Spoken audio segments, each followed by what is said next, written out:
Hello friends, मैं हूं मुस्कान और आप लोग का स्वागत है हमारे यूट्यूब चैनल स्मार्ट एजुकेशन पे। रिलेटेड कुछ टॉपिक लेकर आई हूं और उस टॉपिक का नाम है उत्तर भारत एवं दक्कन के प्रांतीय राजवंश। ये मध्यकालीन भारतीय का ही एक टॉपिक है। तो आइए देखते हैं उत्तर भारत एवं उसके दक्कन के प्रांतीय राजवंश को।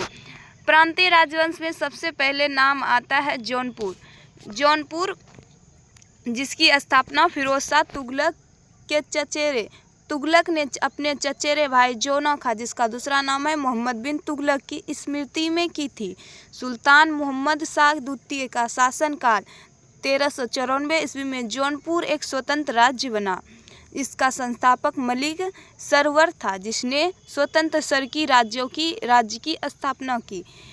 मलिक सरवर मोहम्मद शाह द्वितीय का दास था। सुल्तान ने उसे मलिक उस सर्क या फिर पूर्व का स्वामी तथा ख्वाजा ए जहां की उपाधि प्रदान की थी। सरकी शासकों ने लगभग 85 वर्षों तक जौनपुर की स्वतंत्रता को स्थापित रखा, किंतु 1479 ईस्वी में बहलोल लोदी ने इसके अंतिम शासक हुसैन शाह सरकी को पराजित कर जौनपुर को पुनः दिल्ली सल्तनत का अंग बना लिया। इब्राहिम शाह सरकी, जिसका शासनकाल था 1402 से 1440 ईस्वी तक, गजेटियर ऑफ इंडिया के अनुसार 1401 ईस्वी में, जबकि जौनपुर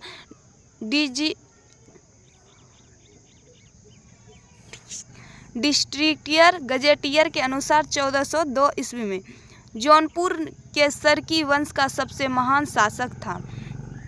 उसके शासनकाल में एक नवीन प्रकार की शैली, जिसे सरकी शैली भी कहते हैं,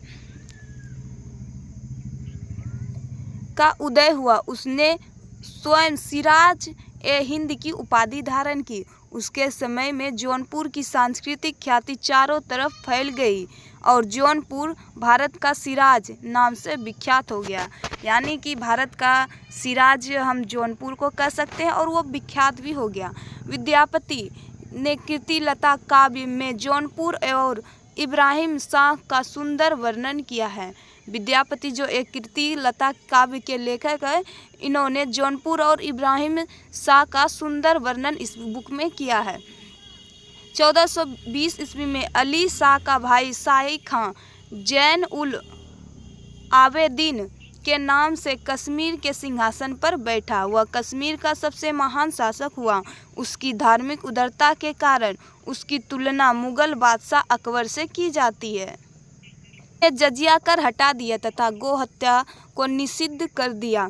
उसने महाराजा और राजतरंगिणी का फारसी में अनुवाद कराया। बुलर झील में जैनालंका नामक द्वीप का निर्माण जैन उल आवेदीन ने ही करवाया। जैन उल आवेदीन, जिसका शासनकाल था 1420 से 1470 ईस्वी तक, को धार्मिक सहिष्णुता तथा अच्छे कार्यों के कारण कश्मीर का अकबर कहा जाता है। तो हम इस बुक के अनुसार कश्मीर का अकबर किसे कहा जाने लगा, तो जैन उल आवेदीन को। इन्होंने बुलर झील, जो कश्मीर में ही स्थित है, में जैन लंका नामक द्वीप का निर्माण भी इन्होंने ही करवाया। आगे है कि 1407 ईस्वी में सुल्तान मुजफ्फर शाह के नाम से जफर खान ने स्वयं को गुजरात का सुल्तान घोषित किया। इसने मालवा के शासक हुसंग शाह को पराजित कर उसकी राजधानी धार पर अधिकार कर लिया, किंतु बाद में उसने उसका राज्य वापस कर दिया। 1458 ईस्वी में फतह खां सिंहासन पर बैठा। उसने अबुल फतह महमूद की उपाधि ग्रहण की, परंतु इतिहास में वह महमूद बगेड़ा के नाम से विख्यात हुआ। इसकी मुख्य विजय चापेनेर और गिरनार के दृढ़ किलों की थी। दक्कन के अमीरान ए सादा के विद्रोह के परिणाम स्वरूप मोहम्मद बिन तुगलक के शासनकाल के अंतिम दिनों में बहमनी साम्राज्य की स्थापना हुई। जफर खां, जिसे हम हसन गंगू, जिसका शासनकाल था 1347 से 1358 ईस्वी तक, नामक एक सरदार अलाउद्दीन हसन बहमन शाह की उपाधि धारण करके 1347 ईस्वी में सिंहासन दृढ़ हुआ, बहमनी साम्राज्य की नींव डाली। उसने गुलबर्गा को अपने नव संस्थापित साम्राज्य की राजधानी बनाया तथा उसका नाम आसानाबाद रखा। अपने साम्राज्य के शासनकाल के लिए उसने इसे चारों तरफों अथवा प्रांतों में विभाजित किया, और चारों प्रांत था गुलबर्गा पहला, दूसरा था दौलताबाद और तीसरा था बरार और वरीद था। आगे है कि बहमनी साम्राज्य से स्वतंत्र हुए राज्य। इस तरह पर राज्य और दूसरे में संस्थापक और तीसरे में राजवंश, यानी कि किस राज्य की स्थापना किसने की और वो किस वंश से संबंधित है वो पढ़ेंगे। राज्य में दिया गया है कि बरार के संस्थापक कौन थे? फतेह उल्लाह अहमद इमाद शाह। ये किस वंश से संबंधित थे? तो ये इमादी वंश से संबंधित थे। बीजापुर जिसके संस्थापक यूसुफ आदिल शाह थे, ये आदिल शाही वंश से संबंधित थे। और ये है अहमदनगर जिसके संस्थापक मलिक अहमद, ये निजाम शाही वंश से थे। और गोलकुंडा जिसकी स्थापना कुली कुतुब शाह ने की थी, ये कुतुब शाही वंश से संबंधित है। और बीदर जो अमीर अली वरीद ने इसकी स्थापना की थी, ये बीदर शाही वंश से संबंधित थे। आगे है हमारा कि बीजापुर का शासक इब्राहिम आदिल शाह द्वितीय एक महान विद्या प्रेमी तथा विद्या के संरक्षक था। उसकी प्रजा उसके उदार दृष्टिकोण के कारण उसे जगत गुरु की उपाधि से संबोधित करती थी। तो इब्राहिम आदिल शाह द्वितीय इतने उदारवादी थे कि उन्हें प्रजा उसके उदार की दृष्टिकोण से उसे जगत गुरु भी कहते थे। गरीबों की सहायता करने के कारण उसे अबला बाबा या निर्धनों का मित्र भी कहा जाता था। इब्राहिम आदिल शाह द्वितीय ने हिंदी संगीत संग्रह किताब ए नौरस की रचना की। उसी के काल में फरिश्ता ने तारीख ए फरिश्ता नामक प्रसिद्ध ऐतिहासिक ग्रंथ की भी पूरी रचना की। इब्राहिम ने नौरसपुर नगर की स्थापना की तथा उसे अपनी राजधानी बनाया। ठीक है, मुटकी बोल। बीजापुर के मोहम्मद आदिल शाह का मकबरा गोल गुंबद के नाम से विख्यात है। बीजापुर के जो मोहम्मद आदिल शाह था उसका मकबरा गोल गुंबद के नाम से विख्यात है। यह भारत के विशालतम ऐतिहासिक भवनों में शामिल है तथा विश्व के विशालतम गुंबदों में से एक है। यानी कि मोहम्मद आदिल शाह का जो मकबरा गोल गुंबद है ये विश्व के विशालतम गुंबदों में से एक है और ये भारत के विशालतम ऐतिहासिक भवनों में भी शामिल है। आगे है कि गुर्जरी महल राजा मानसिंह तोमर ने 1510 ईस्वी में बनाया था। गुर्जरी महल जिसकी स्थापना राजा मानसिंह ने की थी 1510 ईस्वी में बनवाया था। वर्तमान में गुर्जरी महल को संग्रहालय का रूप दे दिया गया है। एवं दक्कन के राजवंश प्रांतीय राजवंश खत्म हुआ और अब आता है इसके क्वेश्चन, जो आज हम लोग कुछ प्रश्नों को देख लेंगे व्याख्या के साथ। तो फर्स्ट नंबर हमारा प्रश्न है कि जौनपुर नगर निम्नांकित की स्मृति में स्थापित किया गया। तो किसने स्थापित किया गया था? तो मोहम्मद बिन तुगलक ने इसकी स्थापना की थी जौनपुर नगर की। व्याख्या में है कि जौनपुर की स्थापना फिरोज शाह तुगलक ने अपने चचेरे भाई जोना खां जिसका नाम था मोहम्मद बिन तुगलक की स्मृति में की थी। सुल्तान महमूद शाह द्वितीय के शासनकाल 1394 ईस्वी में जौनपुर एक स्वतंत्र राज्य बना। इसका संस्थापक मलिक सरवर था जिसने स्वतंत्र सरकी राज्य की स्थापना की। मलिक सरवर महमूद शाह द्वितीय का दास था। सुल्तान ने उसे मलिक उस सर्क जिसे पूर्व का स्वामी भी कहते हैं तथा ख्वाजा ए जहां की उपाधि प्रदान की थी। सेम टू सेम है कि जौनपुर नगर की स्थापना किसने की? तो किसने की थी? मोहम्मद बिन तुगलक ने की थी।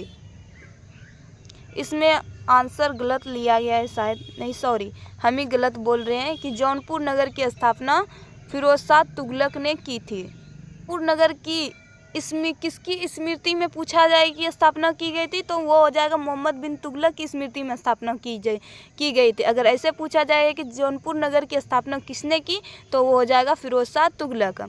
आगे है तीसरा नंबर प्रश्न कि सरकी सुल्तानों के शासनकाल में निम्न स्थानों में से किसे पूर्व का सिराज कहा जाता है? तो किसे कहा जाता है पूर्व का सिराज? तो जौनपुर का कहा जाता है। जौनपुर को कहा जाता है पूर्व का सिराज। इसके बारे में व्याख्या में है कि इब्राहिम सरकी जौनपुर के सरकी वंश का शासक सबसे महान शासक था। वह विद्या और कला का प्रेमी था। उसके शासनकाल में एक नवीन प्रकार की शैली, जिसे सरकी शैली कहते हैं, का उदय हुआ। इस शैली के साधारण प्रकार की मीनारें हटा दी गई और उनमें हिंदू प्रभाव के चिन्ह झलकने लगे। उसने स्वयं सिराज ए हिंद की उपाधि धारण की। उसके समय में जौनपुर की सांस्कृतिक ख्याति चारों तरफों से फैल गई और जौनपुर भारत का सिराज के नाम से विख्यात हो गया। आगे है चौथा नंबर प्रश्न कि निम्न स्थानों में से किसे भारत का सिराज कहा जाता है। अभी हम लोगों ने जस्ट पढ़ा कि भारत का सिराज किसे कहा जाता है, तो हो जाएगा जौनपुर को। पांचवा नंबर प्रश्न है कि जौनपुर राज्य का अंतिम शासक कौन था। तो जौनपुर राज्य का अंतिम शासक कौन हो जाएगा, इब्राहिम शाह। इसके बारे में दिया गया है कि जौनपुर शहर की स्थापना 14वीं शताब्दी के सुल्तान फिरोज शाह तुगलक ने अपने चचेरे भाई सुल्तान मोहम्मद बिन तुगलक की स्मृति में किया था। सुल्तान मोहम्मद बिन तुगलक का वास्तविक नाम जौनक था। 1394 ईस्वी में मलिक सरवर ने जौनपुर में स्वतंत्र सरकी राज्य की स्थापना की। सरकी शासकों ने लगभग 85 वर्षों तक स्वतंत्रता पूर्वक शासन किया, किंतु 1479 ईस्वी में बहलोल लोदी ने इसके अंतिम शासक हुसैन शाह सरकी को पराजित कर जौनपुर को पुनः दिल्ली सल्तनत का अंग बना लिया। जौनपुर को पूर्व या भारत का सिराज भी कहा जाता है। कश्मीर का शासक जो कश्मीर का अकबर नाम से जाना जाता है वह है, तो कौन हो जाएगा, इसका ऑप्शन नंबर डी हो जाएगा, जैन-उल, जिसे जैन-उल आबेदीन भी कहा जाता है। इसके बारे में दिया गया है कि 1420 ईस्वी में आली शाह का भाई शाही खान जैन-उल आबेदीन के नाम से कश्मीर के सिंहासन पर बैठा। वह कश्मीर का सबसे महान शासक हुआ। वह धार्मिक दृष्टि से अत्यधिक सहिष्णु थे तथा उसकी धार्मिक उदारता के कारण उसकी तुलना मुगल बादशाह अकबर से की जाती थी। उसने हिंदुओं पर लगने वाले जजिया कर को हटा दिया। ऐसा करने वाला वह प्रथम शासक था। उसने गौ हत्या को निषिद्ध कर दिया। उसके समय में महाभारत दशावतार और राजतरंगिणी का फारसी में अनुवाद किया गया। उत्तम सोम पंडित ने कश्मीरी भाषा में कश्मीर का इतिहास लिखा। जैन प्रकाश और जैना विलास नामक ग्रंथ भी इसी के समय लिखे गए थे। आगे है सातवां नंबर प्रश्न कि निम्न में से किस शासक ने सर्वप्रथम जजिया कर समाप्त कर दिया। तो इसका ऑप्शन नंबर ए सही हो जाएगा कि जैन-उल आबेदीन हो जाएगा। इसका ऑप्शन नंबर ए सही। आठवां नंबर प्रश्न है कि निम्नलिखित कथनों पर विचार कीजिए। हमारे पास कथन दिया गया है कि जैन-उल आबेदीन द्वारा पूरी की गई कश्मीर की जामा मस्जिद की प्रभावकारी विशेषता में शामिल है। फर्स्ट नंबर है बुर्ज, दूसरा है कि बौद्ध पैगोडाओं के से समानता और तीसरा है फारसी शैली। तो इस कूट में दिया गया है उपयुक्त कथनों में से कौन से सही है। कूट में हमारा ऑप्शन नंबर बी सही कि 1, 2, 3 यानी हमारा तीनों विकल्प सही है कि बुर्ज भी होगा और बौद्ध पैगोडा के समानता और फारसी शैली भी हो जाए। इसका व्याख्या में है कि सिकंदर बुतशिकन द्वारा श्रीनगर में जामा मस्जिद का निर्माण 1400 ईस्वी में करवाया गया था, जिसके बाद जैन-उल आबेदीन द्वारा और विस्तारित करवाया गया। मस्जिद की विशेषताओं में बुर्ज, फारसी शैली तथा बौद्ध पैगोडाओं से समानता ये सभी शामिल है। अब हमारा 9वां प्रश्न कि निम्नलिखित में कौन सा विद्वान कुंभा के दरबार में नहीं था। तो कौन सा विद्वान कुंभा के दरबार में नहीं था। तो मुनि जिन विजय सूरी कुंभा के दरबार में नहीं था। और था कौन कौन, तो मुनि सुंदर सूरी भी था और नाथा और टिल्ला भट्ट भी था इसके दरबार में। व्याख्या है कि जैन विद्वान मुनि जिन बिसूरी अकबर के दरबार से संबंधित थे, जबकि मुनि सुंदर सूरी, नाथा और टिल्ला भट्ट कुंभा के दरबार से संबंधित थे। आगे है 10वां नंबर प्रश्न कि निम्नलिखित में कौन सा एक सुमेलित नहीं है, सही सुमेलित नहीं है। पहले में है शासक, दूसरे तरफ है राज्य। तो पहले में है राणा अमीर जो मेवाड़ के शासक थे और राणा चुंडा जो ये भी मारवाड़ के शासक थे और मलिक राजा फारूकी ये खानदेश के सम्राट से, और मलिक सरवर ख्वाजा जहां, जो ये गलत है, इसका मिलान गलत है। ये मारवा के शासक नहीं बल्कि जौनपुर के शासक थे। अब नीचे में व्याख्या है कि जौनपुर सल्तनत उत्तर भारत में 1394 एवं 1479 ईस्वी के मध्य एक स्वतंत्र इस्लामिक राज्य था। इस सल्तनत पर सरकी राजवंश का शासन था। इसकी स्थापना 1394 ईस्वी में ख्वाजा ए जहां मलिक सरवर द्वारा की गई थी। आगे है 11वां नंबर प्रश्न कि निम्नलिखित युग्मों पर विचार कीजिए। पहले तरफ है कि मध्यकालीन भारतीय इतिहास, और अभी कहाँ है वह है वर्तमान क्षेत्र। पहला है चंपक, दूसरे तरफ है दुर्ग, और तीसरे तरफ है कुलूत, और वर्तमान क्षेत्र में आता है मध्य भारत, दूसरा है जम्मू और तीसरा है मालाबार। कूट में दिया गया है आंसर की उपयुक्त युग्मों में से कौन से सही सुमेलित है। तो हमारा कूट नंबर 20 सही है कि केवल 2 सही है। दुर्ग जो है अभी वह जम्मू में स्थित है, बाकी सारा मेल गलत है। व्याख्या है कि मध्यकालीन भारतीय राज्यों में चंपक, जो चंबा भी कहते हैं, तथा कुलूत, जो कुल्लू का संबंध हिमाचल प्रदेश से है। दुर्ग जम्मू कश्मीर में स्थित है। चंपक, दुर्ग और कुल्लूत राजपूतों से संबंधित है। इन तीनों राज्यों का उदय त्रिपक्षीय संघर्ष में शामिल राज्यों जैसे पाल, प्रतिहार, राष्ट्रकूट के पतन के परिणाम स्वरूप हुआ था। अब है हमारा 12वां नंबर प्रश्न कि बहमनी राज्य की स्थापना की थी। तो बहमनी राज्य की स्थापना किसने की थी? तो अलाउद्दीन हसन ने की थी। व्याख्या है कि दक्कन के अमीरान ए सादा के विद्रोह के परिणाम स्वरूप मोहम्मद बिन तुगलक के शासनकाल के अंतिम दिनों में बहमनी साम्राज्य की स्थापना हुई।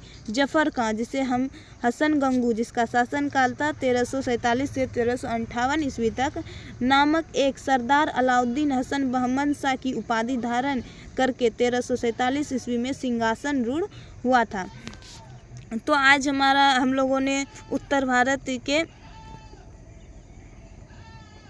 उत्तर भारत और उसके दक्कन के राजवंशों को पढ़ा। अब अगले दिन बचे हुए क्वेश्चन को देखेंगे और पढ़ेंगे अच्छे से। तो मिलते हैं नेक्स्ट वीडियो में क्वेश्चन के साथ। तब तक के लिए थैंक यू।